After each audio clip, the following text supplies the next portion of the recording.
ડભોઈ વિધાનસભામાં આવતા ભાયલી વિસ્તારમાં અશાંત ધારા લાગુ કરવા ધારાસભ્ય શૈલેષ મહેતાએ મુખ્યમંત્રીને પત્ર લખ્યો છે। વડોદરા શહેર નજીક ભાયલી વિસ્તારમાં અનેક સોસાયટીઓ, કોર્પોરેટ હાઉસ, કોમર્શિયલ કોમ્પ્લેક્સ આવતા હોય લઘુમતી સમાજની સંખ્યા વધતા અન્ય વર્ગના હિન્દુ વર્ગ સ્થળાંતર કરતા સંકોચ અનુભવતા હોવાનો પત્રમાં ઉલ્લેખ કરાયો છે। ધારાસભ્ય શૈલેષ મહેતા દ્વારા મુખ્યમંત્રી ભૂપેન્દ્ર પટેલને પત્ર લખાયો છે। નવી સોસાયટીઓમાં અને આવાસ યોજનામાં તથા અન્ય જગ્યાઓ ઉપર લઘુમતી સમાજ વસ્તી વધતી હોવાને લઈ પત્ર લખ્યો છે। ભાયલી વિસ્તારમાં અશાંત ધારા લાગુ કરવા ભલામણ આજરોજ મુખ્યમંત્રીશ્રીની સાથે બેઠક હતી। એ બેઠકમાં કેટલીક રજૂઆતો કરવાની સાથે મેં એક લેખિતમાં રજૂઆત કરી છે કે ભાયલી વિસ્તારને અશાંત ધારામાં લેવો જોઈએ, કારણ કે 22ની ચૂંટણી વખતે પણ લોકોની આ લાગણીને માંગણી રહી હતી।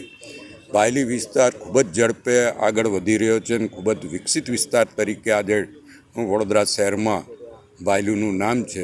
ત્યારે ભાયલી વિસ્તારમાં સોસાયટીઓ, એપાર્ટમેન્ટો, ડુપ્લેક્સો, કોર્પોરેટ હાઉસો અને હોટલો તમામ જ્યારે ત્યાં વધતા હોય ત્યારે પ્રધાનમંત્રી આવાસ યોજનામાં પણ કેટલાક ડ્રોમાં લઘુમતી વસ્તીને ફ્લેટ ફાળવ્યા છે। એના લીધે આંતરિક રીતે લોકોમાં મતભેદો ઊભા થાય છે।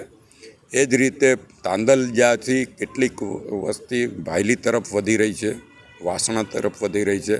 આના લીધે પણ લોકોમાં એક દહેશતનું વાતાવરણ છે અને લોકોની જે લાગણીને માંગણી હતી એને મેં વાચા આપી છે અને લોકોની લાગણીને માંગણી મુખ્યમંત્રી સુધી પહોંચાડી છે।